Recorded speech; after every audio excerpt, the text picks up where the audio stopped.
سے نہ بھاگو، راہ خدا یہی ہے۔ اے سونے والوں جاگو،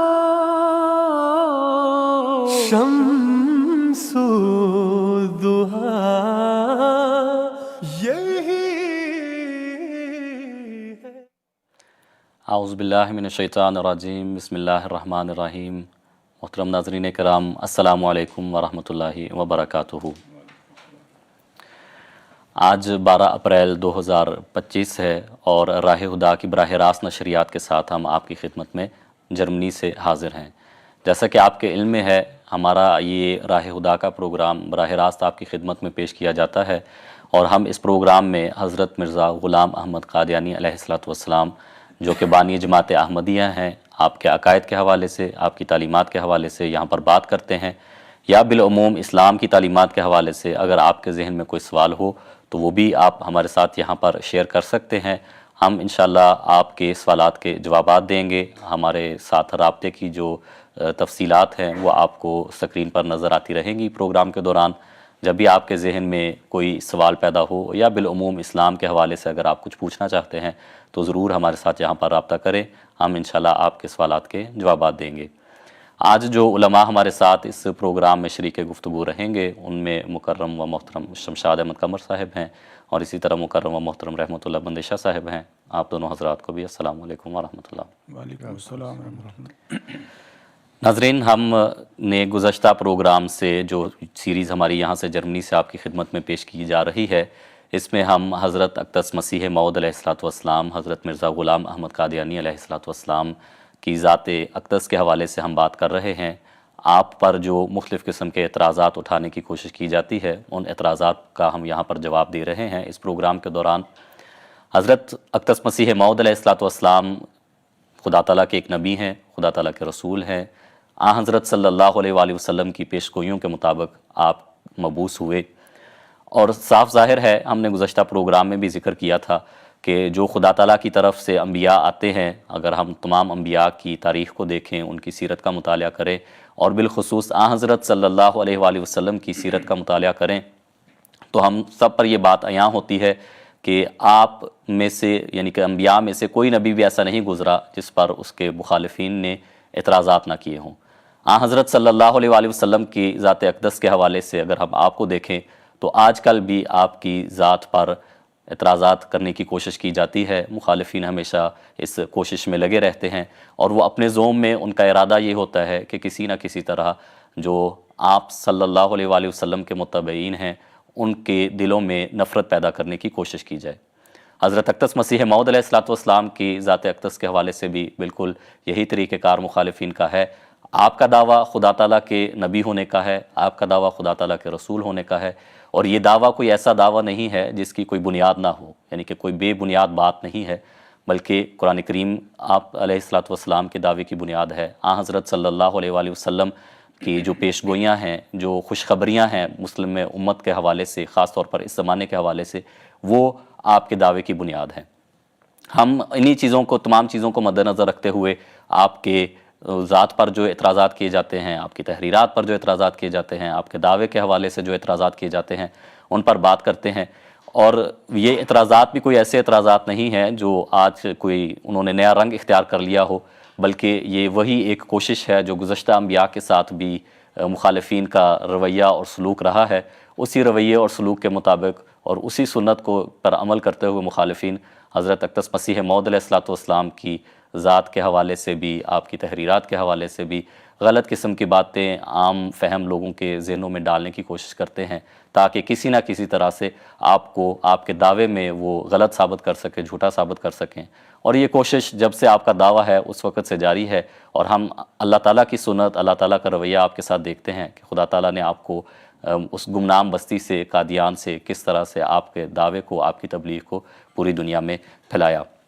تو اس کے ساتھ ہی میں آج کا جو پہلا سوال ہے، یہ ہم نے گزشتہ پروگرام میں بھی اس پر آغاز تھوڑا یعنی کہ مختصر سی بات اس پر ہو سکی تھی وقت کے اختصار کی وجہ سے، تو میں دوبارہ شمشاد صاحب سے درخواست کروں گا کہ اسی سے ہم بات شروع کریں. اور وہ سوال یہ تھا کہ سوشل میڈیا پر گزشتہ دنوں ایک عالم دین نے یہ ذکر کیا تھا کہ جو مرزا غلام احمد قادیانی ہیں یعنی کہ بانی جماعت احمدیہ ہیں وہ تو اپنے نام کا کلمہ پڑھاتے رہے ہیں. تو اس بارے میں اگر آپ وضاحت فرمائیں. اعوذ باللہ من الشیطان الرجیم، بسم اللہ الرحمن الرحیم. کہ عرض یہ ہے کہ جو بنیادی جواب ہے وہ تو خاک صاحب نے اس وقت بھی پہلے پروگرام میں عرض کر دیا تھا، لیکن تھوڑا تفصیل سے میں ابھی بات کرنے کی کوشش کرتا ہوں، اس کو دوبارہ دہرا دیتا ہوں. دیکھیں، بات یہ ہے کہ حضور صلی اللہ علیہ وسلم نے اپنی امت کے متعلق یہ بیان فرمایا تھا کہ تم پہلے لوگوں کی اس طرح پیروی کرو گے جیسے ایک ہاتھ دوسرے ہاتھ کے مشابہ ہوتا ہے یا ایک جوتی دوسری جوتی کے مشابہ ہوتی ہے. اور بڑی تفصیل اس کی بیان فرمائی. صحابہ نے پوچھا یا رسول اللہ اس سے مراد یہود و نصارہ ہیں؟ فرمایا اور کون؟ یعنی مطلب یہ کہ جو اس وقت یہودی اپنے نبیوں سے کرتے رہے ہیں سلوک، اسی کی پیروی مسلمان قوم بھی یعنی مسلمان امت میں سے بھی ایسے ہوں گے جو انہی کی پیروی کریں گے. یہ حضور صلی اللہ علیہ وسلم کی پیشگوئی تھی. اور یہودیوں کی جو نشانیاں جس طرح وہ اپنے انبیاء کو تنگ کیا کرتے تھے، اعتراض کیا کرتے تھے، جو قرآن کریم میں بیان فرمائی گئی ہیں، ان میں ایک یہ ہے، اللہ تعالیٰ فرماتے ہیں کہ یا اہل الکتاب لما تلبسون الحق بالباطل وتکتمون الحق وانتم تعلمون، کہ کیوں حق کو باطل کے ساتھ ملاتے ہو اور تم جب یہ حرکت کرتے ہو، حق کو چھپاتے ہو، تو یہ نہیں ہے کہ تمہیں پتہ نہیں ہوتا، وانتم تعلمون، تمہیں پتہ ہوتا ہے کہ اصل بات کیا ہے، اصل حقیقت کیا ہے، لیکن اس کے باوجود تم لوگوں پر معاملہ مشتبہ کرنے کے لیے حق کو باطل بنا کے پیش کرنا شروع کر دیتے ہو. تو یہی دراصل آج کل ہمارے علماء کی کیفیت بنی ہوئی ہے، مسلمان علماء کی، کہ یہ بات نہیں ہے کہ جو اعتراض وہ حضرت مسیح موعود علیہ الصلوۃ والسلام پر کر رہے ہیں یا کلمے کے بارے میں، کم از کم یہ اعتراض جو ابھی آپ نے دہرایا ہے کہ نعوذ باللہ مرزا صاحب اپنا کلمہ پڑھواتے تھے، یہ میں سمجھتا ہوں تصور ہی نہیں ہے کہ ان کو پتہ نہ ہو. سب کو پتہ ہے. ہمارا بچپن جن لوگوں کے اندر گزرا ہے، جن کے ساتھ پڑھتے رہے ہیں، جن کے ساتھ کھیلتے رہے ہیں، ان سب کو پتہ ہے ہمارا کلمہ کیا ہے. لیکن جانتے بوجھتے جب وہ یہ اعتراض کرتے ہیں تو اس کا مطلب کیا ہے؟ مطلب صرف ایک ہے کہ دنیا کو دھوکہ دیں، حق کو باطل کے ساتھ ملا کے معاملہ مشتبہ کر دیا جائے. تو یہ وہ حرکت ہے جس کو اللہ تعالیٰ قطعی طور پہ پسند نہیں کرتا. 74 میں مجھے یاد ہے ہمارے گاؤں میں بڑے بڑے اشتہارات لگے ہوئے تھے، اس پر لکھا تھا قادیانی کلمہ کیا ہے؟ لا الہ الا اللہ احمد رسول اللہ. حالانکہ ان کو خود پتہ تھا کہ ہم محمد رسول اللہ نہیں پڑھتے، ہم محمد رسول اللہ پڑھتے ہیں. وہ قطعی طور پہ جھوٹ لکھا ہوا تھا، جھوٹ پھیلایا ہوا تھا پورے ملک کے اندر. اب خود ہی کہہ رہے ہیں کہ نہیں، پڑھتے تو محمد رسول اللہ ہیں لیکن محمد رسول اللہ میں محمد سے مراد وہ مرزا صاحب کو لیتے ہیں. یہ بھی 100% جھوٹ ہے، غلط بیانی ہے. معاملہ کیا ہے؟ ہاں، یہ حقیقت ہے کہ حضرت مسیح موعود علیہ الصلوۃ والسلام نے اپنی شدت محبت کی وجہ سے اپنے آپ کو حضرت اقدس محمد مصطفیٰ صلی اللہ علیہ وسلم کا ذل اور بروز بیان فرمایا ہے. اور ذل اور بروز بیان فرمانے کی وجہ سے وہ سمجھتے ہیں، وہ لوگوں کو یہ بتاتے ہیں کہ چونکہ وہ اپنے آپ کو حضور صلی اللہ علیہ وسلم کا ذل سمجھتے ہیں، بروز سمجھتے ہیں، اور یہ کیوں ہے کہ یہ تو شدت محبت کی وجہ سے ہے. لیکن وہ لوگوں کو دھوکہ دیتے ہیں کہ اس کا مطلب پھر یہ بنا کہ مرزا صاحب جو کلمہ پڑھتے ہیں احمدی، تو اس کا مطلب ہے وہ مرزا صاحب کو سمجھتے ہیں. اب یہی اعتراض، اگر یہ بیس ہے اعتراض کی، اسی قاعدے کو ذرا اپنے اوپر چسپاں کر کے دیکھیں کہ ان کے اپنے علماء کیا سمجھتے رہے ہیں. کیا ان کے علماء میں، ان کے بزرگان میں، بزرگان امت بہت سے ہوئے ہیں، ہم تو سب کی عزت کرتے ہیں اور ہم نیک نیت سے سمجھتے ہیں کہ جس بزرگ نے بھی یہ دعویٰ کیا اس نے شدت محبت میں دعویٰ کیا اور درست کیا، غلط نہیں کیا. لیکن کیا اور بھی ہیں جنہوں نے ایسا کیا؟ اور اگر کیا ہے تو کیا ان کو پھر جو بھی ان کے مرید ہیں ان کے بارے میں یہی تصور رکھتے ہیں کہ ان کا کلمہ بھی کوئی اور ہے؟ وہ جب محمد رسول اللہ پڑھتے ہیں تو وہ بزرگ مراد ہوتے ہیں؟ نہیں، اس لیے کہ وہ ادھر توجہ نہیں ہے. مخالفت اور دکھ تکلیف جو دے رہی ہے ان کو بات، وہ حضرت مسیح موعود علیہ الصلوۃ والسلام کی آمد ہے. میں چند بزرگوں کی مثالیں دیتا ہوں. مثال کے طور پہ خواجہ غلام فرید صاحب چاچڑا شریف والے، وہ لکھتے ہیں کہ چاچڑ وانگ مدینے ڈسے کوٹ مٹھن بیت اللہ، ظاہر وچ غلام فرید تے باطن دے وچ اللہ کہ یہ جو چاچڑا شریف ہے یہ مدینے کی طرح ہے، اور کوٹ مٹھن بھی وہ بستی ہے جہاں پہ وہ تھے، اور کوٹ مٹھن کو وہ بیت اللہ سے تشبیہ دے رہے ہیں، اور وہ اپنے بارے میں کہتے ہیں کہ ظاہر میں تمہیں غلام فرید نظر آتا ہے لیکن اصل میں باطنی طور پر یہ اللہ ہے۔ تو پھر مجھے یہ بتائیے کہ جب وہ اللہ اکبر یا جہاں بھی گواہی دیتے ہیں تو وہاں مراد خواجہ غلام فرید صاحب رحمۃ اللہ علیہ ہوتے ہیں؟ ہرگز نہیں ہے۔ شیخ عبد القادر جیلانی صاحب رحمۃ اللہ علیہ وہ فرماتے ہیں کہ حاذا وجود و جدی محمد صلی اللہ علیہ وسلم لا وجود عبد القادر، کہ یہ عبد القادر کا وجود نہیں ہے، یہ میرا وجود، میرے جد امجد حضرت اقدس محمد مصطفیٰ صلی اللہ علیہ وسلم کا وجود ہے۔ بلکہ یہاں تک انہوں نے یہ دعویٰ کیا انا سید و ولد آدم ولا فخرہ، یعنی یہ جو فکرہ ہے یہ حضور صلی اللہ علیہ وسلم نے بیان فرمایا تھا، لیکن سید عبد القادر جیلانی صاحب رحمۃ اللہ علیہ وہ کہتے ہیں میں سید ولد آدم، کیوں؟ وہ شدت محبت کی وجہ سے اپنے آپ کو اس وجود میں فنا سمجھتے تھے۔ پھر خواجہ معین الدین چشتی رحمۃ اللہ علیہ ان کے بارے میں آتا ہے کہ ایک مرید آیا ان کے پاس اور مرید ہونے کی درخواست کی کہ مجھے مرید کر لیں۔ انہوں نے کہا اچھا پڑھو لا الہ الا اللہ چشتی رسول اللہ، اس نے پڑھ لیا تو آپ نے اس کو مرید کر لیا۔ وہاں تو کلمہ پڑھوایا ہے کہ کہو چشتی رسول، لا الہ الا اللہ چشتی رسول اللہ، لیکن کیا جو ان کے ماننے والے ہیں ان کے کلمے سے مراد یہی ہوتا ہے؟ پھر ابو بکر شبلی رحمۃ اللہ علیہ ان کے بارے میں کہتے ہیں کہ ان کے پاس بھی ایک مرید آیا، اس نے کہا مجھے بھی مرید کر لیں، انہوں نے کہا پڑھو لا الہ الا اللہ شبلی رسول اللہ، اس نے نہیں پڑھا۔ جب نہیں پڑھا تو آپ نے محبت توڑ ڈالی کہ نہیں تمہارے دل میں تو محبت ہی نہیں ہے، پھر تم میرے مرید نہیں ہو سکتے۔ انہی کے بارے میں سید عبد الکریم صاحب جیلانی لکھتے ہیں کہ جب حضور صلی اللہ علیہ وسلم نے شبلی کی صورت میں ظہور فرمایا، کس نے؟ حضور صلی اللہ علیہ وسلم نے شبلی کی صورت میں ظہور فرمایا۔ آگے عربی عبارت ہے، کہتے ہیں کالا شبلی لتلمیذہ، شبلی نے اپنے شاگرد سے کہا اشہد انی رسول اللہ ہے، گواہی دے کہ میں اللہ کا رسول ہوں۔ اشہد انی رسول اللہ کانت تلمیذ و صاحب و کشفن، کہ وہ جو شاگرد تھا وہ صاحب کشف تھا، فعرفہ، اس نے پہچان لیا، فقال اشہد انک رسول اللہ ہے، تو اس نے گواہی دی کہ میں گواہی دیتا ہوں کہ تو اللہ کا رسول ہے۔ اب مجھے بتائیے کیا جب کلمہ پڑھتے ہیں یہ تو اس سے مراد شبلی رحمۃ اللہ علیہ ہوتے ہیں محمد صلی اللہ علیہ وسلم سے؟ حالانکہ ایسی بات نہیں ہے۔ مولانا اشرف علی تھانوی صاحب کے متعلق ان کے ایک مرید کہتے ہیں کہ میں نے خواب میں دیکھا کہ میں کلمہ پڑھ رہا ہوں اور جب لا الہ الا اللہ محمد رسول اللہ پڑھتا ہوں تو محمد کی جگہ مولانا اشرف علی نکل جاتا ہے۔ میں نے پھر کلمہ دہرایا، میں گھبرا گیا کہ یہ میرے منہ سے کیا نکل رہا ہے، کہتے ہیں میں نے پھر دہرایا تو دوبارہ پھر مولانا اشرف علی نکلا، پھر مجھے گھبراہٹ ہوئی تو میں نے دوبارہ پھر اس کو تدارک کے لیے درود شریف پڑھا، اور جب درود شریف پڑھا تو کیا نکلا منہ سے؟ اللہم صلی علی سیدنا و نبینا مولانا اشرف علی۔ تو یہ کیا تھا؟ خواب تھا۔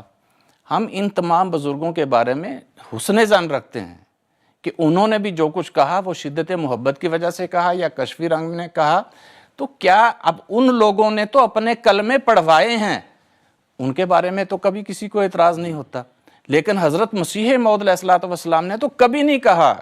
ہاں یہ درست ہے کہ آپ نے فرمایا، یہ دعویٰ کیا ہے کہ میں حضور صلی اللہ علیہ وسلم کا ذل ہوں، آپ ہی کے سائے میں ہوں، آپ ہی کا بروز ہوں، وہ ایک غلامی کے رنگ میں کہا گیا ہے، لیکن کبھی آپ نے یہ مراد نہیں لیا کہ جب آپ کلمہ پڑھیں تو محمد سے مراد مجھے لیا کرو، آپ کی یہ تعلیم ہی نہیں ہے، ہم آپ کے ماننے والے ہیں، ہمیں نہیں پتہ، ہمیں سکھائیں گے یہ۔ پھر مطلب کیا ہے؟ مطلب یہ ہے کہ دیکھیں یہ ایسی ایک شدت محبت کی علامت ہوتی ہے۔ میں نے پچھلے پروگرام میں بھی عرض کیا تھا کہ یہ لفظ جو حضور صلی اللہ علیہ وسلم کے ذل اور بروز ہونے کا معاملہ ہے، یہ آپ کا حضرت محمد مصطفیٰ صلی اللہ علیہ وسلم کا ذل اور بروز ہونے کا معاملہ بالکل ویسے ہی ہے جیسے اللہ تعالیٰ نے قرآن کریم میں حضور صلی اللہ علیہ وسلم کے ہاتھ کو اپنا ہاتھ قرار دیا، آپ کے فعل کو اپنا فعل قرار دیا، آپ کے ہر عمل کو اپنا عمل قرار دیا۔ آپ کافروں کی طرف مٹھی پھینکتے ہیں کنکریوں کی، اللہ فرماتا ہے ما رمیت اذ رمیت ولکن اللہ رمی۔ آپ بیعت لیتے ہیں مومنوں سے تو اللہ فرماتا ہے ان الذین یبایعونک انما یبایعون اللہ، وہ اللہ کی بیعت کر رہے ہیں جو تیری بیعت کرتے ہیں۔ آپ ان کے ہاتھ کے اوپر رسول کا ہاتھ ہے، لیکن اللہ فرماتا ہے ید اللہ فوق ایدیہم۔ یہ کن معنوں میں ہے؟ یہ ان معنوں میں ہوتا ہے جب شدت محبت سے اس ہستی کے رنگ میں رنگین ہو جاتا ہے کوئی، جیسے حضرت اقدس محمد مصطفیٰ صلی اللہ علیہ وسلم شدت محبت سے اللہ کے رنگ میں رنگین ہو گئے تھے، تو پھر کیا مطلب؟ آپ کی مرضی اللہ کی مرضی ہو گئی تھی۔ جو خدا چاہتا ہے، آپ کا ہر عمل، آپ کا ہر قول، آپ کا ہر فعل خدا کی مرضی کے مطابق ہوتا تھا۔ خدا کی مرضی کے بغیر نہ آپ بولتے تھے، نہ آپ کوئی عمل کرتے تھے۔ مکمل غلامی خدا تعالیٰ کی تھی۔ اسی وجہ سے اللہ تعالیٰ نے قرآن کریم میں آپ کو عبداللہ بھی فرمایا۔ لما کاما عبداللہ ہے، جب میرا بندہ، عبد کا کیا مطلب ہوتا ہے؟ غلام۔ یعنی آپ نے مکمل اللہ کی غلامی اختیار کر لی، تو اللہ نے آپ کے ہاتھ کو اپنا ہاتھ قرار دیا اور آپ کے عمل کو اپنا عمل قرار دیا۔ لیکن ساتھ اسی خدا نے یہ تعلیم بھی دی حضرت اقدس محمد مصطفیٰ صلی اللہ علیہ وسلم کو کہ اپنی امت کو بتا دے، ان کنتم تحبون اللہ فاتبعونی یحببکم اللہ، کہ یہ محبت جو مجھے اللہ سے ملی ہے تمہیں بھی مل سکتی ہے، شرط یہ ہے کہ تم اسی طرح مجھ سے محبت کرو۔ مجھ سے محبت کرو گے تو تم بھی اللہ کے ہاتھ بن جاؤ گے، لیکن اس کے لیے پہلے محمد مصطفیٰ صلی اللہ علیہ وسلم کا ہاتھ، آپ کا وجود بننا، آپ کا ذل بروز بننا ضروری ہے۔ تو مرزا صاحب نے کیا یہی تو فرمایا ہے کہ میں محمد مصطفیٰ صلی اللہ علیہ وسلم کے وجود میں گم ہو گیا ہوں۔ جیسے محمد مصطفیٰ صلی اللہ علیہ وسلم عبداللہ تھے، اللہ کے غلام تھے، آپ غلام احمد تھے، یعنی آپ حضرت اقدس محمد مصطفیٰ صلی اللہ علیہ وسلم کے غلام تھے۔ آپ کی کوئی خواہش وہ نہیں ہوتی تھی جو محمد مصطفیٰ صلی اللہ علیہ وسلم کی خواہش کے خلاف ہو۔ آپ کا کوئی عمل، کوئی قول، کوئی فعل ایسا نہیں ہوتا جو محمد مصطفیٰ صلی اللہ علیہ وسلم کی مرضی کے خلاف ہو، آپ کی شریعت کے خلاف ہو، کیونکہ آپ کو پتہ ہے اسی ذریعے سے محبت ملے گی۔ آپ نے تو یہ فرمایا میں نے جو کچھ پایا محمد مصطفیٰ صلی اللہ علیہ وسلم کے ذریعے سے پایا ہے، یہ ہے آپ کا کلام۔ آپ تو فرماتے ہیں وہ پیشوا ہمارا جس سے ہے نور سارا، نام اس کا ہے محمد، دل بھر میرا یہی ہے، اس نور پر فدا ہوں، اس کا ہی میں ہوا ہوں، وہ ہے میں چیز کیا ہوں، بس فیصلہ یہی ہے۔ یہ مطلب ہے اس کا۔ پھر فارسی میں آپ فرماتے ہیں بعد از خدا بعشق محمد مخمرم کر کفر این بود بخدا سخت کافرم، کہ میں اللہ کے بعد محمد مصطفیٰ صلی اللہ علیہ وسلم کے عشق میں مخمور ہوں۔ اگر محمد مصطفیٰ صلی اللہ علیہ وسلم کا ذل بننا، بروز بننا، آپ سے عشق کرنا، آپ سے محبت کرنا کفر ہے، تو خدا کی قسم میں کافر ہوں، سب سے بڑا کافر ہوں، پھر کہو مجھے کافر۔ تو یہ محبت تھی آپ کی۔ اس کو اگر یہ کوئی سمجھتا ہے کہ نعوذ باللہ آپ نے اپنا کلمہ پڑھوانا شروع کر دیا، اس کو اپنی عقل کا علاج کروانا چاہیے۔ ٹھیک ہے، جزاکم اللہ، آپ نے اس پر بڑی تفصیل سے ہمارے ناظرین کے سامنے اس بات کو رکھا ہے۔ تو ناظرین، یہی اصل میں حقیقت ہے کہ آدھی بات کو آپ کے سامنے رکھا جاتا ہے یا جو لوگوں کے سامنے پیش کیا جاتا ہے، اور آدھی بات کو، جیسے کہ ابھی شمشاد صاحب نے اس بارے میں فرمایا ہے کہ آدھی بات کو وہ چھپا لیتے ہیں اور اصل میں دھوکہ دہی جو مضمر ہوتی ہے اس کو مضمر ہی رکھنا چاہتے ہیں۔ حضرت اقدس مسیح موعود علیہ الصلوۃ والسلام کا میں ایک اقتباس بھی یہاں پر ناظرین کے سامنے پڑھ دیتا ہوں۔ حضرت اقدس مسیح موعود علیہ الصلوۃ والسلام فرماتے ہیں، دیکھو ہم مسلمان ہیں اور امت محمدی ہیں، اور ہمارے نزدیک نئی نماز بنانا یا قبلے سے روگردانی کرنا کفر ہے۔ کل احکام پیغمبری کو ہم مانتے ہیں، اور ہمارا ایمان ہے کہ چھوٹے سے چھوٹے حکم کو ٹالنا بھی بد ذاتی ہے، اور ہمارا دعویٰ قال اللہ اور قال رسول کے ماتحت ہے۔ اتباع نبی صلی اللہ علیہ وسلم سے الگ ہو کر ہم نے کوئی کلمہ یا نماز یا حج یا 1.5 اینٹ کی الگ مسجد نہیں بنائی۔ تو ناظرین، یہ حضرت اقدس مسیح موعود علیہ الصلوۃ والسلام کا عقیدہ ہے جو شمشاد صاحب نے اس پر ہمارے سامنے بڑی تفصیل سے رکھا ہے۔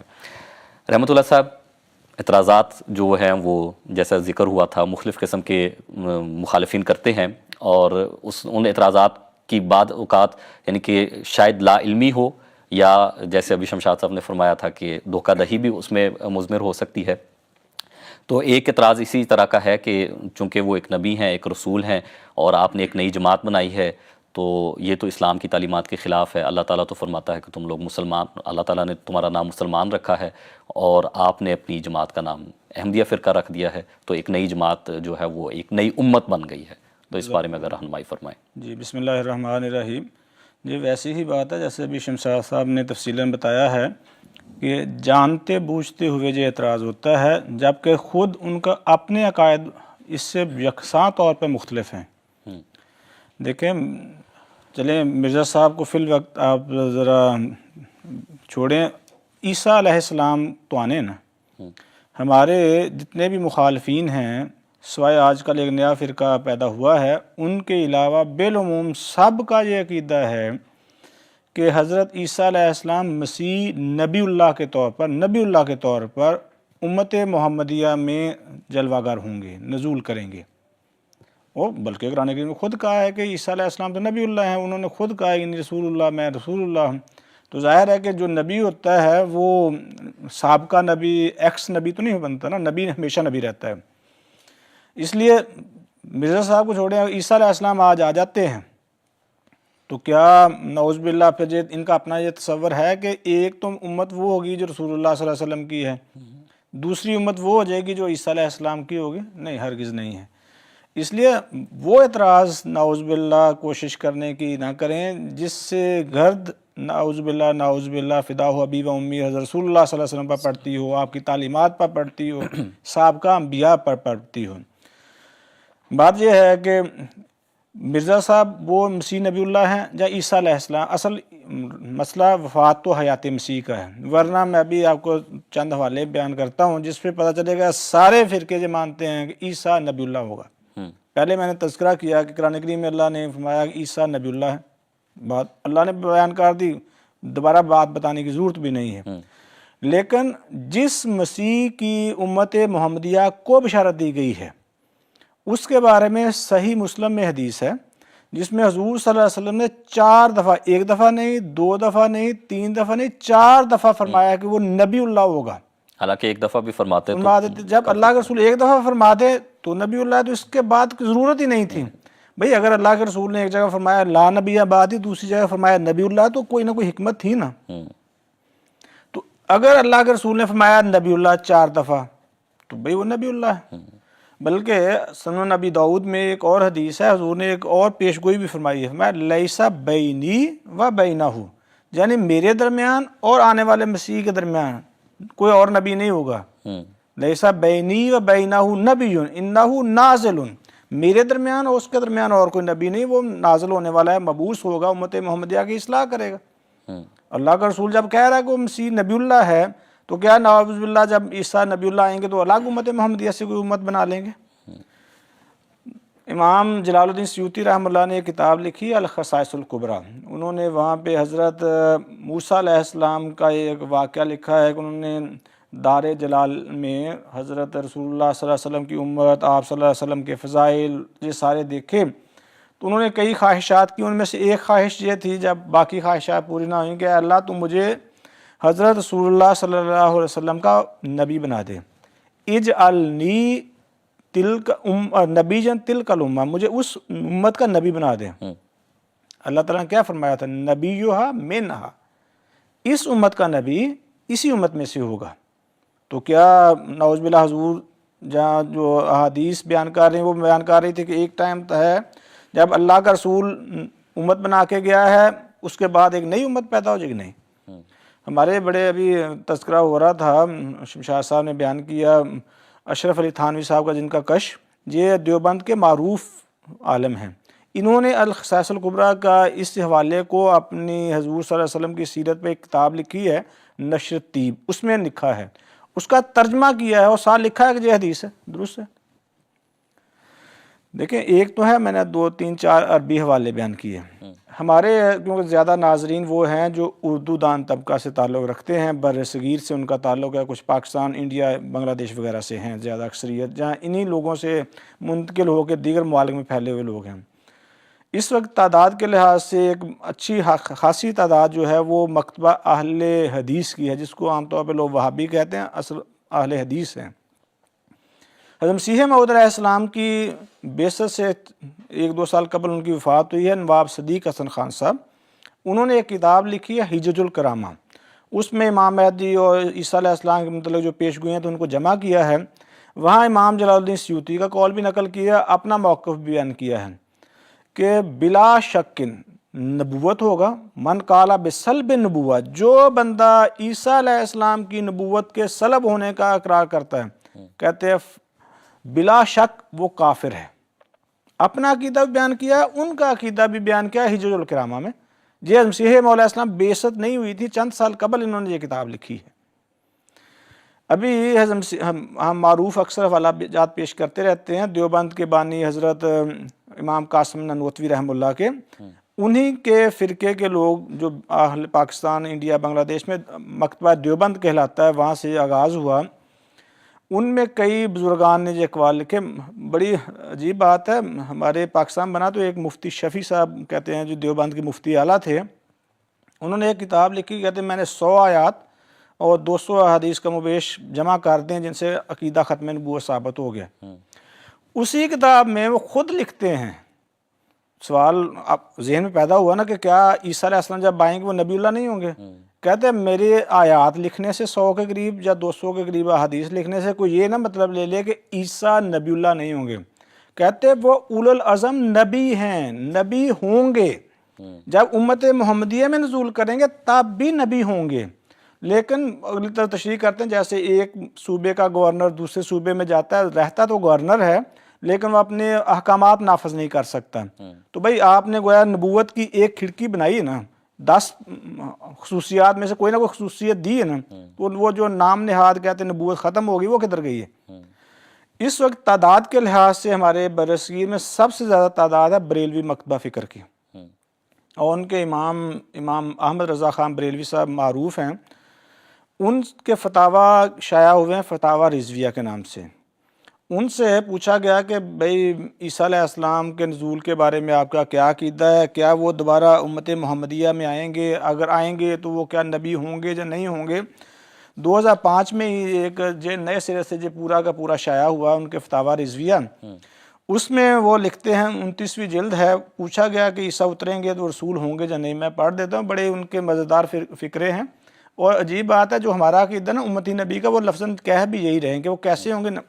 کہتے ہیں حاشا، خدا کی بنا، نہ کوئی رسول رسالت سے معزول کیا جاتا ہے، نہ سیدنا مسیح علیہ السلام رسالت سے معزول ہوں گے۔ عیسیٰ آئیں گے، کیا ہوں گے؟ رسالت ان کے ساتھ ہوگی۔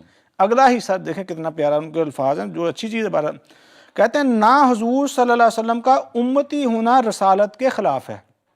تو حضرت مرزا صاحب کا یہی ہے نا دعویٰ کہ میں حضور صلی اللہ علیہ وسلم امتی ہوں، تو کیا کہتے ہیں امتی ہونا حضور صلی اللہ علیہ وسلم کے رسالت کے خلاف بھی نہیں، اپنی رسالت کے خلاف بھی نہیں۔ اس سے آگے چل کے کہتے ہیں عیسیٰ علیہ السلام کی کیا بات کر رہے ہیں، تمام انبیاء و مرسلین اپنے عہد میں بھی حضور صلی اللہ علیہ وسلم کے امتی تھے، صرف ایک نہیں، ورنہ تو کیا مانیں گے؟ کہتے اب بھی امتی ہیں، جب بھی رسول تھے اب بھی رسول ہیں، امتی ہیں۔ پھر اور آگے جا کے فرماتے ہیں ایک حضرت مسیح نہیں، جو کوئی رسول بھی اب ظاہر ہوگا شریعت محمدیہ پر ہی حکم کرے گا۔ تو کوئی بھائیو مطلب ہمارے خلاف آپ کہتے ہیں نا وہ ڈنڈے سوٹے نہ اٹھائیں، خود بھی آپ کا یہی عقیدہ ہے کہ امت محمدیہ میں مسیح نبی اللہ نازل ہونا ہے، اس سے نئی امت پیدا نہیں ہوگی۔ آخری بات بیان کر کے ہم ٹائم کے مناسبت سے آگے چلتے ہیں۔ دیکھیں جی ہم قرآن کریم تو پڑھتے ہیں نا، قرآن کریم پہ تو ایمان ہے۔ قرآن کریم میں اللہ تعالیٰ فرماتا ہے کہ ہم نے ہدایت دی، حکم دیا حضرت موسیٰ علیہ السلام کو، حضرت ہارون علیہ السلام کو، دونوں کو، کہ تم دونوں جاؤ فرعون کے پاس، فقولا، تم دونوں کہو انا رسولا، ہم اللہ کے 2 رسول ہیں، اور اس کو اپنے اللہ کے پیغام دو۔ تو کیا نعوذ باللہ ایک امت کی طرف نمائندگی کر رہے تھے موسیٰ علیہ السلام، دوسری امت کے ہارون علیہ السلام کر رہے تھے ایک ہی وقت، حالانکہ کوئی بھی نہیں مانتا۔ بلکہ سورہ مائدہ میں تو قرآن کریم نے 45ویں آیت میں جہاں تک فرمایا ہے کہ ہم نے انا انزلنا التوراۃ، ہم نے تورات نازل کی، فیہا ھدی و نور، اس تورات میں ہدایت بھی ہے نور بھی ہے، یحکم بہا النبیون الذین اسلموا للذین ھادوا، اس تورات کے ذریعے موسوی شریعت کے انبیاء عمل کرتے رہے، لوگوں کے لیے حکم کرتے رہے، اور باقی لوگ بھی۔ تو گویا بھئی ایک صاحب شریعت نبی کے تابع، اس کے ذیل میں کوئی اور اس کی فیوز کو پھیلانے کے لیے آتا ہے تو وہ نئی امت نہیں بناتا، امت وہ بناتے ہیں جو نبوت کے نام کو ٹکڑے ٹکڑے کرتے ہیں۔ اللہ نے منع کیا تھا کہ تفرقہ بازی نہ کرو، یہ سارے کے سارے خود تفرقہ بازی کرتے ہیں اور سخت سخت الفاظ کہتے ہیں ایک دوسرے کے بارے میں، جہاں تک کہتے ہیں یہ کافر، مرتد، خارج اسلام، حالانکہ اللہ نے تو یکجا کرنے کے لیے انبیاء کو بھجوایا تھا۔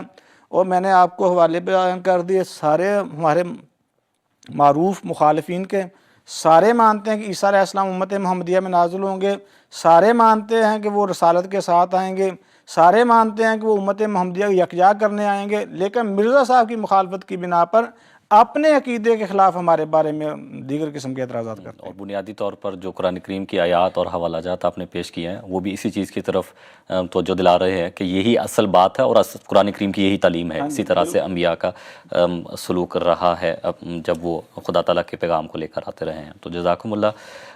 شمشاد صاحب، اب اگلا سوال جو ہے یہ ایک جو پچھلے ہمارا پروگرام تھا اسی کے تسلسل میں ہی ہے کہ ہم نے گزشتہ پروگرام میں شاعر اسلام کے حوالے سے بات کی تھی، تو اس میں آپ نے یہ بنیادی طور پر ناظرین کے سامنے رکھا تھا کہ خدا تعالیٰ نے جو تعلیم دی ہے وہ یہ ہے کہ کم از کم جو ایسی چیزیں جن میں شراکت پائی جاتی ہے اس پر ہمیں اتفاق کرنا چاہیے۔ تو اب مساجد جو ہیں وہ بھی شاعر اسلام میں شامل ہیں، اذان وغیرہ جو مساجد سے دی جاتی ہے وہ تمام چیزیں اس میں شامل ہیں۔ تو اگر ہم پاکستان کے حالات کو دیکھیں تو وہاں پر ہماری جماعت کو جو مساجد کا نام تو ادھر نہیں لے سکتے، عبادت گاہ کہتے ہیں، بلکہ اب تو عبادت گاہ بھی نہیں بلکہ اس کے لیے گند خانہ یا اس طرح کے الفاظ استعمال کرتے ہیں۔ تو اس حوالے سے کیا اسلام کی تعلیم ہے، اگر اس پر آپ روشنی ڈالیں؟ جی، عرض یہ ہے کہ اگر کوئی ہمارے عبادت گاہ کو گند خانہ نعوذ باللہ کہتا ہے تو یہ تو اس کے اپنے دماغ کی عکاسی ہے نا، کہ اس کے دماغ کے اندر کیا بھرا۔ برتن کے اندر جو چیز ہوتی ہے وہی برتن سے باہر آئے گی۔ اگر کسی کے دماغ میں گند بھرا ہے تو اس کے دماغ سے گند ہی باہر آئے گا۔ بات یہ ہے کہ جب کسی عمارت کے بارے میں کوئی نام دیا جاتا ہے تو اس نام کی کچھ وجوہات تو ہوتی ہیں، اور جب خاص طور پہ اردو میں خانہ کا لفظ استعمال ہوتا ہے وہاں دیکھیں کہ کن کن عمارتوں کے بارے میں یہ لفظ استعمال ہوتا ہے۔ مثال کے طور پہ اگر کہیں جوا ہو رہا ہو تو وہاں کہتے ہیں جوا خانہ، کہیں شراب بکتی ہو تو اسے کہتے ہیں شراب خانہ، کہیں یتیموں کی پرورش ہو رہی ہو تو اس کو یتیم خانہ، کہیں کام ہو رہا ہو تو وہ اس کو کہتے ہیں کارخانہ وغیرہ وغیرہ۔ تو یہ نام بتاتا ہے کہ وہاں ہو کیا رہا ہے، اور جو کچھ وہاں ہو رہا ہوتا ہے اس کی مناسبت سے نام لیا جاتا ہے۔ اب ہماری مسجدوں میں ہو کیا رہا ہے اور یہ بول کیا رہے ہیں، اور اگر یہ گند خانہ اس کو قرار دے رہے ہیں تو ذرا غور کیجئے، یہ نعوذ باللہ من ذالک گند کس کو قرار دے رہے ہیں؟ یہ سوچ کے بھی جھرجھری آ جاتی ہے جسم کو۔ ان کا جسم نہیں کانپتا، ان کی زبان نہیں کانپتی وہ بات کرتے ہوئے۔ اب ہم کہیں گے تو شکایت ہوگی، ہمارے اوپر نہ چھوڑیں، ہمارے اوپر یہ دیکھیں کہ ہمارے اوپر لوگوں احمدیوں کے اوپر جو FIRs کٹی ہوئی ہیں وہ کیا ہیں، کہ وہاں سے کیا کرتے پکڑے جا رہے ہیں۔ احمدیوں کے اوپر ہونے والی FIRs گواہ ہیں کہ وہ خدا کا نام لیتے ہوئے گرفتار ہوئے ہیں۔ عدالتوں میں چلنے والے کیس گواہ ہیں کہ جماعت احمدیہ کے افراد وہاں نماز جمعہ ادا کرتے ہوئے گرفتار ہوئے ہیں۔ تو آپ کی FIRs گواہی دے رہی ہیں، آپ کی عدالتوں میں چلنے والے کیس گواہی دے رہے ہیں کہ ہماری مساجد میں جو ہو رہا ہے وہ اللہ کا نام لیا جا رہا ہے، اللہ کے رسول کا نام لیا جا رہا ہے، وہاں نماز پڑھی جا رہی ہے، وہاں جمعہ پڑھا جا رہا تھا، وہاں عید پڑھی جا رہی تھی۔ تو جب آپ اس کو گند خانہ کہتے ہو، او خدا کے بندو اتنا تو سوچ لو کہ گند کس کو کہہ رہے ہو؟ کیا نعوذ باللہ اللہ کے نام کو گند کہہ رہے ہو؟ کیا نعوذ باللہ رسول کے نام کو گند کہہ رہے ہو؟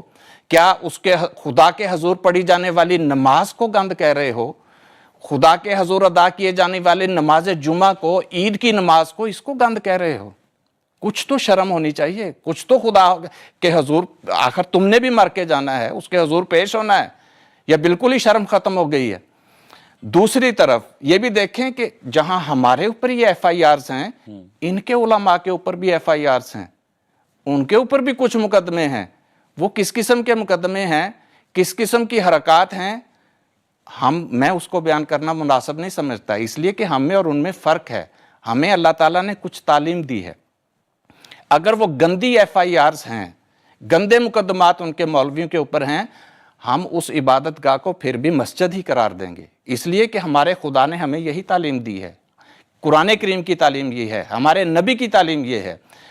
آپ دیکھیں قرآن کریم میں اللہ تعالیٰ بیان فرماتا ہے فَاجْتَنِبُوا الرِّجْسَ مِنَ الْأَوْثَانِ وَاجْتَنِبُوا قَوْلَ الزُّورِ، بتوں کی پلیدی سے اور جھوٹ کی پلیدی سے بچو. بت اور جھوٹ دونوں کو اللہ تعالیٰ رجس قرار دے رہا ہے, گاند قرار دے رہا ہے, پلیدی قرار دے رہا ہے.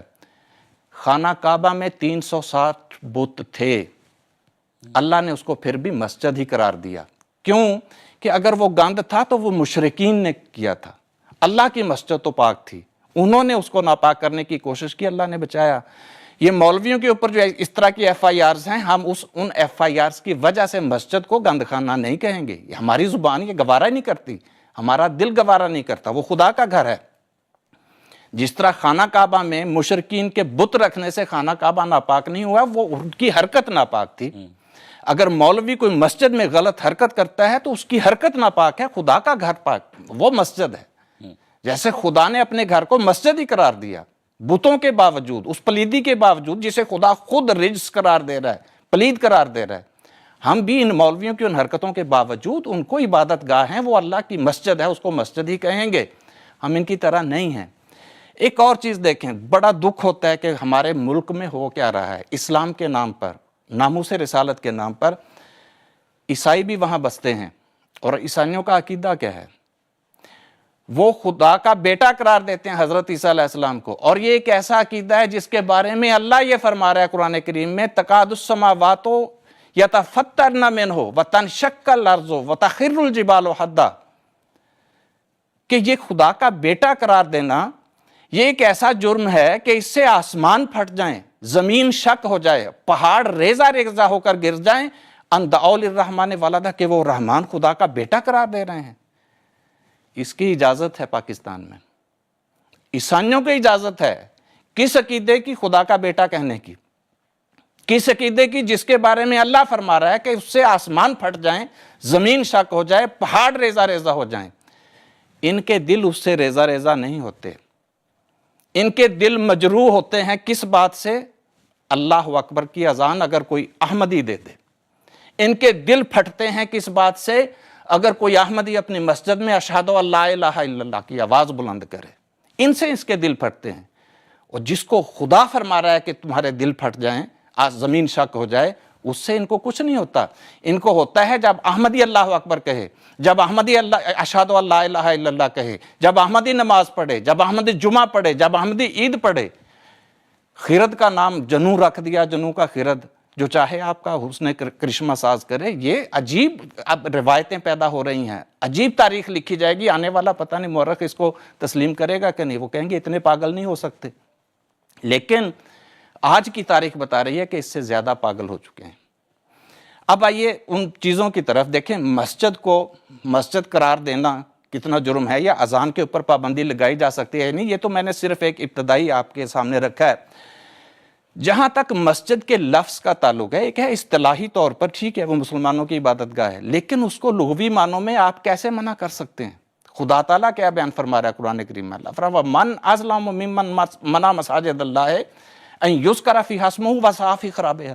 اور اس سے زیادہ بڑھ کے کون ظالم ہو سکتا ہے جو اللہ کی مسجد سے منع کرے کہ اس میں اس کا نام لیا جائے, اللہ کا نام لیا جا رہا ہے, اس مسجد سے منع کر رہا ہے. اس سے بڑھ کے ظالم کون ہو سکتا ہے؟ یہ آج ثابت کر رہے ہیں کہ ہاں ہم ظالم ہیں, نعوذ باللہ من ذالک. یہ لوگ اس ظلم کا اظہار کر رہے ہیں. اب دیکھیں, اس سے پہلے غیر مسلموں کی مسجدوں کو بھی, ان کی عبادت گاہوں کو اللہ تعالیٰ مسجد ہی قرار دیتا آیا ہے. جو اس سے پہلے مذاہب تھے ان کی عبادت گاہوں کو بھی اللہ تعالیٰ نے مسجد ہی قرار دیا. قرآن کریم میں اب تک موجود ہے. مثال کے طور پہ میں نے ابھی خانہ کعبہ کا ذکر کیا کہ وہاں 360 بت تھے.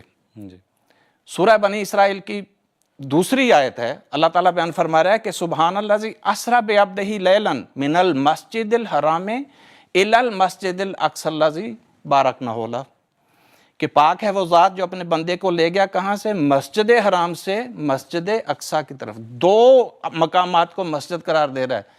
ایک بیت اللہ کو جہاں 360 بت پڑے تھے اس وقت, لیکن اللہ اس مقام کو اس وقت بھی مسجد قرار دے رہا ہے. جب یہ آیت اتری ہے اس وقت 360 بتوں کا قبضہ تھا, لیکن اللہ اس کو مسجد کہہ رہا ہے.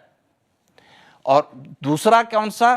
ہیکل سلمانی. اس حضور صلی اللہ علیہ وسلم جب تک یہ حکم نہیں اترا تھا تحویل قبلہ کا، تب تک حضور ادھر ہی جو یہودیوں کی عبادت گاہ تھی جدھر وہ رخ کرتے تھے اسی شریعت پر کے مطابق عمل کرتے تھے. تو جس کو ہم کہتے ہیں قبلہ اول، وہ قبلہ اول کیا تھا؟ ہیکل سلمانی تھی، وہ یہودیوں کی عبادت گاہ تھی. حضرت سلمان علیہ السلام کی نے تعمیر کروائی تھی. وہ ادھر یہودی منہ کر کے عبادت کرتے تھے، حضور صلی اللہ علیہ وسلم بھی ادھر منہ کر کے عبادت کرتے تھے.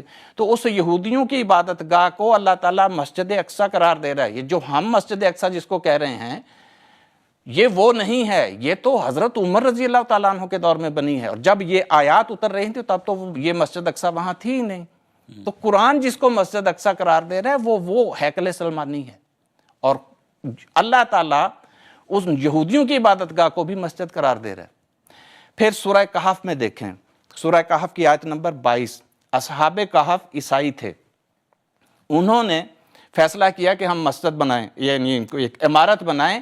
تو فیصلہ کیا ہوا وہاں قرآن کریم بیان فرما رہا ہے، انہوں نے کہا لَنَتَّخِذَنَّ عَلَيْهِمْ مَسْجِدًا، کہ ہم یہاں مسجد بنائیں گے.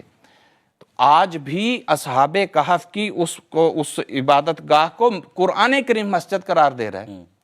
تو یہودیوں کی عبادت گاہ کو اللہ نے مسجد قرار دیا، مسجد حرام کو اللہ تعالیٰ نے مسجد قرار دیا اس وقت بھی جب بت پڑے ہوئے تھے.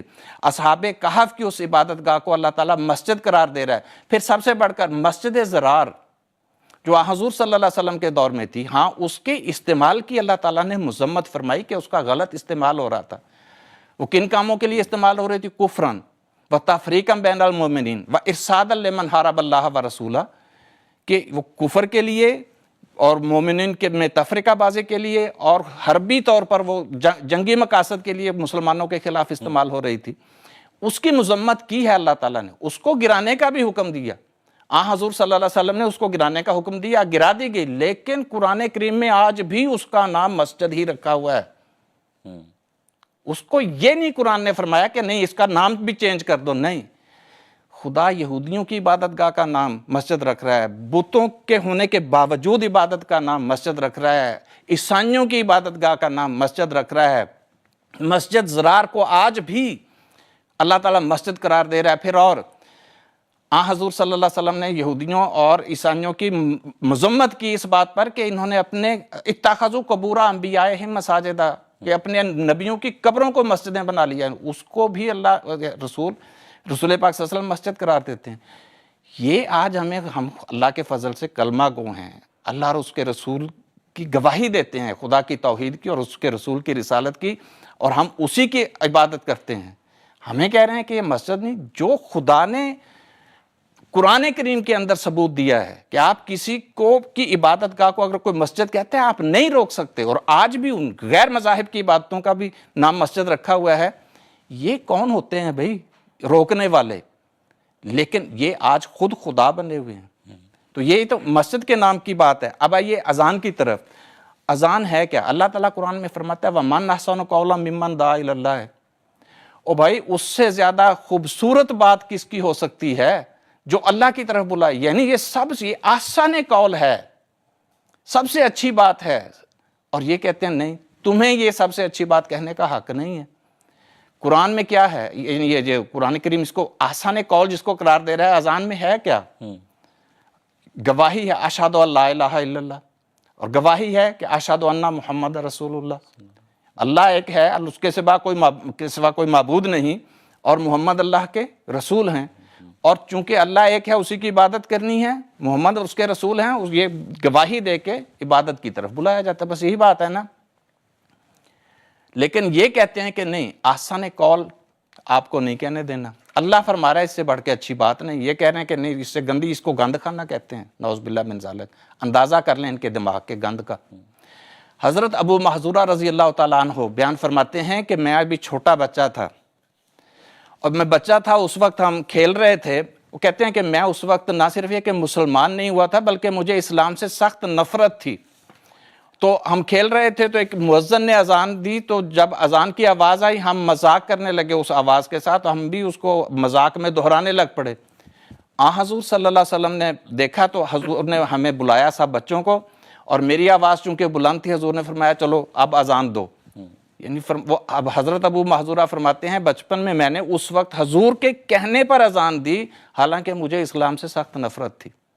تو حضور صلی اللہ علیہ وسلم نے تو نہیں اس بات کو دیکھا کہ اچھا یہ مسلمان نہیں ہے یا یہ مخالف ہے، بچہ ہے، کوئی بات نہیں، حضور نے فرمایا چلو دو۔ حضور نے تو اس سے اذان دلوائی غیر مسلم سے، بعد میں وہ مسلمان ہوئے، یہ ٹھیک ہے۔ پھر فقہا نے لکھا ہے بھائی کہ اگر بر وقت کو یعنی نماز کے وقت پہ کوئی اذان دیتا ہے، وہ عیسائی بھی ہو تو اس کو مسلمان قرار دو، کیونکہ اس نے نماز کے لیے اذان دی ہے۔ حضرت علامہ ابن عابدین لکھتے ہیں کہ ابن شاہنہ نے صراحت کی ہے کہ بر وقت اذان اگر کوئی دیتا ہے تو اس کے اوپر اسلام کا حکم لگایا جائے گا، کیونکہ وہ کہتے ہیں کہ جی دو ہی چیزیں ہوتی ہیں جن سے کوئی کافر مسلمان ہوتا ہے، ایک قول سے اور ایک فعل سے۔ قول کے اندر یہ چیز آ گئی ہے تو ٹھیک ہے، جب اس نے دونوں کی گواہی دیتی کہ اللہ ایک ہے اور محمد اللہ کے رسول ہیں تو پھر وہ مسلمان اس کو تسلیم کرنا پڑے گا۔ ایک اور حدیث میں آتا ہے کہ حضور صلی اللہ علیہ وسلم یہ ہدایت فرماتے تھے جنگوں کے موقع پہ بھی کہ اگر کسی بستی سے اذان کی آواز آتی ہے تو اس پہ حملہ نہیں کرنا، اس کو امان دے دیتے تھے، لیکن یہ اگر اذان کی آواز آتی ہے کہتے ہیں نہیں، اس پہ حملہ لازمی کرنا ہے۔ الٹ ہر معاملے میں اللہ کے تعلیم کے الٹ، اللہ کی رسول کی تعلیم کے الٹ چل رہے ہیں۔ اچھا، پھر ایک اور حدیث ہے، حضور نے فرمایا کہ اذان کی آواز سن کر شیطان بھاگتا ہے، اذان کی آواز سے شیطان بھاگتا ہے۔ اور جب یہ ہمیں کہتے ہیں تم نے اذان نہیں دینی تو کس کی طرفداری کر رہے ہیں؟ شیطان کی۔ تو جب اللہ اور رسول کے احکامات کی خلاف ورزی کرنی ہے تو پھر وہ شیطان کی ہی طرفداری کہلائے گی، یعنی اس بات سے ہمیں روک رہے ہیں جس سے شیطان دور بھاگتا ہے، تو ہمیں اس سے روکنے کا مطلب کیا ہے کہ آپ شیطان کو قریب کرنا چاہ رہے ہیں۔ تو اس لیے یہ ساری چیزیں اگر باری باری دیکھا جائے، باقی بھی جتنی اصطلاحات ہیں ان میں ابھی چونکہ وقت کم ہے اس لیے میں فی الحال ان کو چھوڑتا ہوں، لیکن ایک مختصر طور پر اتنا عرض کر دوں کہ یہ جتنا بھی آرڈیننس انہوں نے جاری کیا ہے، ہمیں غیر مسلم قرار دیا ہے وہ بھی، اور 84 کا آرڈیننس کے ایک ایک لفظ خدا اور خدا کے رسول کی تعلیم کے صریحاً خلاف ہے، اس کے قطعی طور پہ اس کے ساتھ اللہ اور اس کے رسول کی تعلیم سے اس آرڈیننس کی کوئی موافقت نہیں ہے، اور جو کچھ ہمارے ساتھ کیا جا رہا ہے یہ انشاءاللہ اللہ تعالیٰ اس وقت کو تبدیل کرے گا، یہ قربانیاں ہماری رنگ لائیں گی، یہ رائے گاہ نہیں جائیں گی انشاءاللہ۔ جزاکم اللہ شمشاد صاحب، آپ نے اس پر بہت تفصیل سے روشنی ڈالی ہے، تو وقت کی مناسبت سے اگر ہمارے پاس پروگرام کے دوران اگر وقت ہوا تو دیکھ لیں گے، دوسری اصلاحات کو بھی شامل کر لیں گے۔ تو جزاکم اللہ احسن الجزا۔ ہمارے ساتھ ایک کالر ہیں، عریف الزمان صاحب ہیں بنگلہ دیش سے، ان سے بات کر لیتے ہیں۔ جی السلام علیکم ورحمۃ اللہ۔ السلام علیکم ورحمۃ اللہ وبرکاتہ۔ وعلیکم السلام ورحمۃ اللہ۔ جی پہلے میں دعا کی درخواست کر رہا ہوں، بنگلہ دیش میں ابھی حضر اثر میں بہت مخالفت چل رہا ہے، ہمارا ایک پچھلے ہفتے میں ایک مسجد توڑ پھوڑ کے دیا۔ میرا سوال ہے، حضرت مسیح موعود علیہ السلام کے اوپر الہام ہوا اللہ تعالیٰ اپنی وعدہ کی موافق قادیان میں نزول ہوگا، اس سے کیا مراد ہے؟ جزاک اللہ، مجھے اس کا تشریح چاہیے۔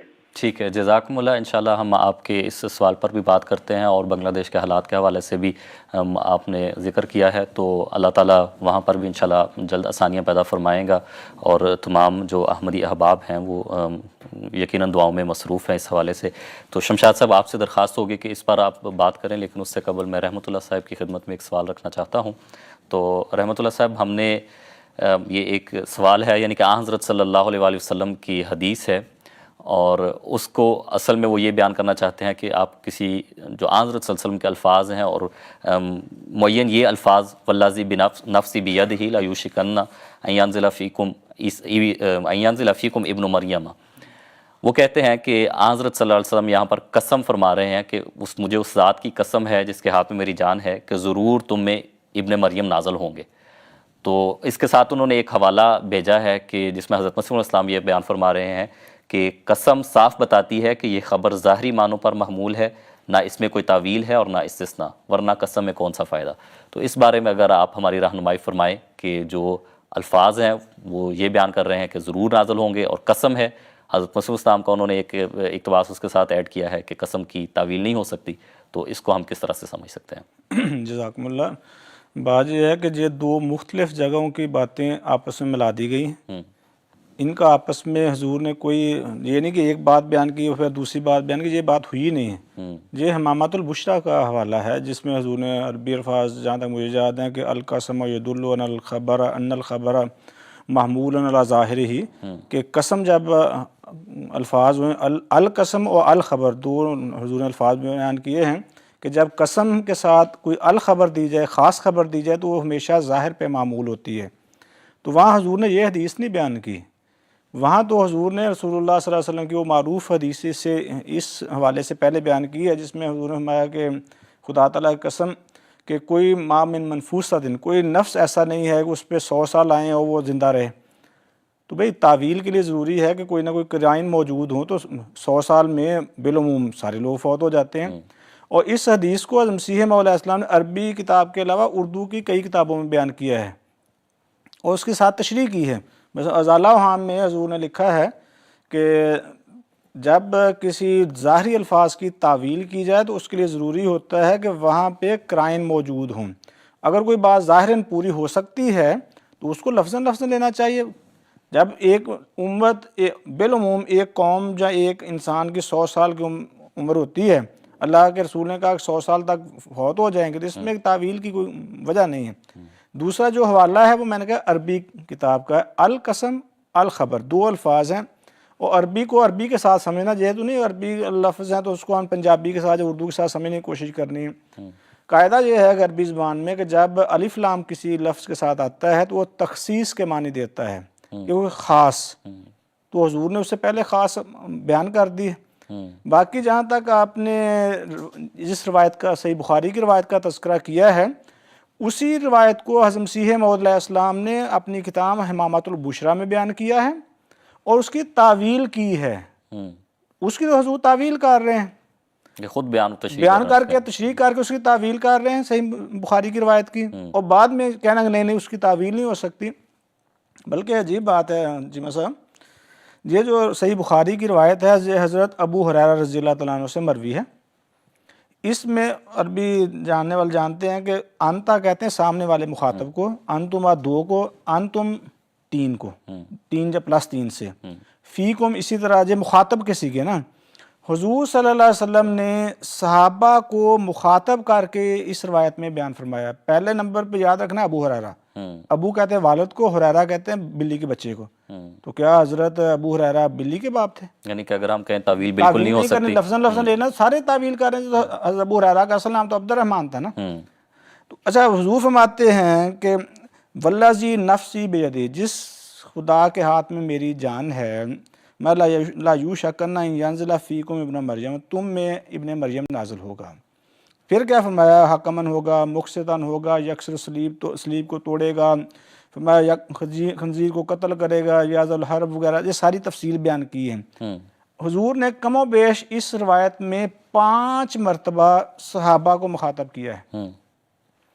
انتم فیکم ابن مریم فیکم, پہ امامکم منکم, سارے کے سارے سیگے صحابہ سے مخاطب ہیں. ابو ہریرہ رضی اللہ عنہ سے لے کر سارے. کیا حضرت عیسیٰ علیہ السلام اللہ کے رسول نے قسم کھائی نا بقول ان کے مرزا صاحب نے یہ اصول بیان کیا, حالانکہ مرزا صاحب نے یہ پکا ان معنوں میں اصول نہیں بیان کیا کہ ہر جگہ یہی قاعدہ اپلائی ہوتا ہے. حضور نے ایک خاص بات بیان کی ہے, وہ تخصیص کی تھی. کیا یہ اس کی تعویل نہیں کرتے سارے کے سارے؟ سارے کہتے ہیں کہ مخاطب تھے صحابہ, حضرت عیسیٰ تو صحابہ میں نازل نہیں ہوئے. پھر کیا ہوا, جب یہ ہمارے مخالفین غیروں کے سامنے جاتے ہیں نا, وہاں وہ اصول بیان کرتے ہیں جو حقیقت میں مبنی ہوتے ہیں, ہماری مخالفت میں اندھے ہو جاتے ہیں.